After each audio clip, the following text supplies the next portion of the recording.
हरे कृष्णा सभी को, प्रभु जी माता जी हो। चलो जगन्नाथ जी, सुभद्रा जी और बलदेव जी का दर्शन करके, राधा कृष्ण का दर्शन करके ब्रह्म वैवर्त पुराण में हम आगे बढ़ेंगे। अध्याय 7वें पे।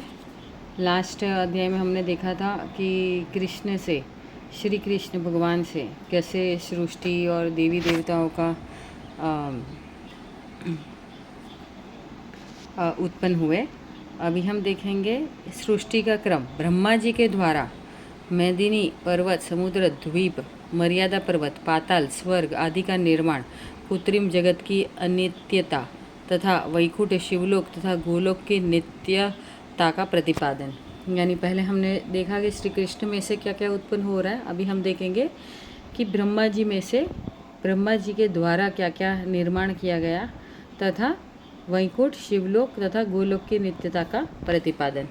आगे बढ़ेंगे। सौती कहते हैं, शौनक जी, तब भगवान की आज्ञा के अनुसार तपस्या करके अभीष्ट सिद्धि पाकर ब्रह्मा जी ने सर्वप्रथम मधु और कैटभ के मेदे से मेदिनी की सृष्टि की। उन्होंने 8 प्रधान पर्वतों की रचना की। वे सब बड़े मनोहर थे। उनके बनाए हुए छोटे छोटे पर्वत तो असंख्य है।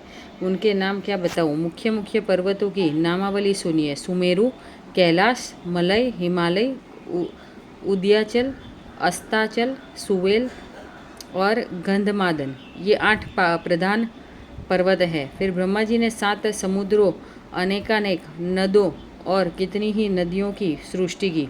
वृक्षों, गांवों और नगरों का निर्माण किया। समुद्रों के नाम सुनिए।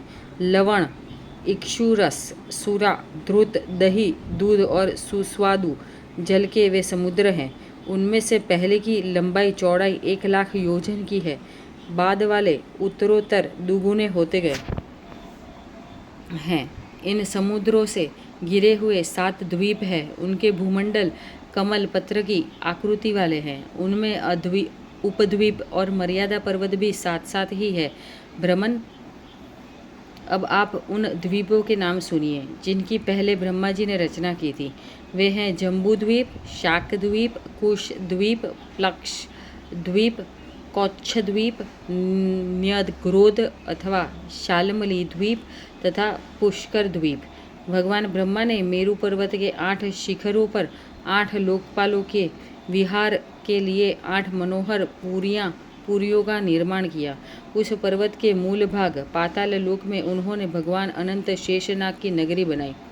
एक मिनट, क्लैरिटी चली गई है। बनाई क्लैरिटी में ऐसे कैमरा इसलिए रख रही हूँ ताकि आप भी बढ़ सके।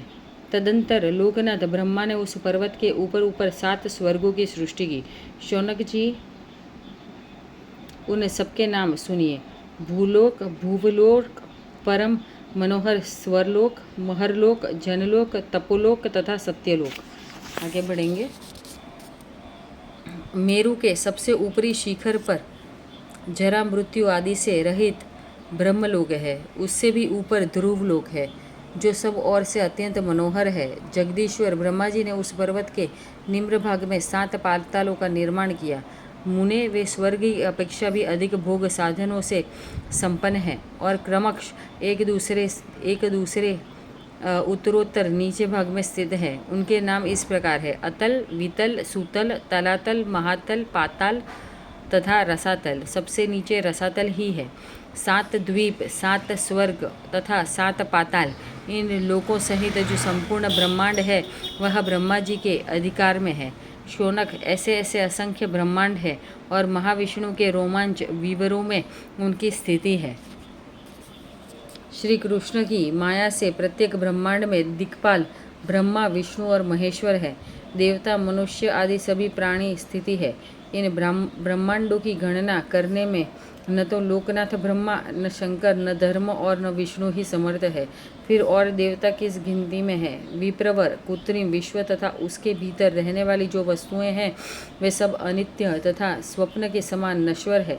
वैकुंठ, शिवलोक तथा इन दोनों से परे जो गोलोक है, ये सब नित्य धाम है। इन सबकी स्थिति कृत्रिम विश्व से बाहर है। ठीक उसी तरह जैसे आत्मा, आकाश और दिशाएं कृत्रिम जगत से बाहर तथा नित्य है। यहाँ यानी क्या हम लोगों ने अब तक पढ़ा है, जैसे कृष्ण से मुँह से बूंद गिरी थी करोड़ों सालों के बाद उसमें से वहाँ महाविष्णु आए और महाविष्णु के गर्भ से, वहाँ से कमल में से ब्रह्मा जी आए। ब्रह्मा जी ने 7 पाताल, 7 द्वीप, 7 स्वर्ग की रचना की और वो एक पृथ्वी यानी कि एक ब्रह्मांड, महाविष्णु रोमांच विवरों में उनकी स्थिति है, लेकिन एक ब्रह्मांड है। वैसे अनेकों ब्रह्मांड हैं जिसमें ब्रह्मा विष्णु महेश है। ये हमने अध्याय 7 से सीखा। यहाँ पे अध्याय 7वां समाप्त होता है। धन्यवाद।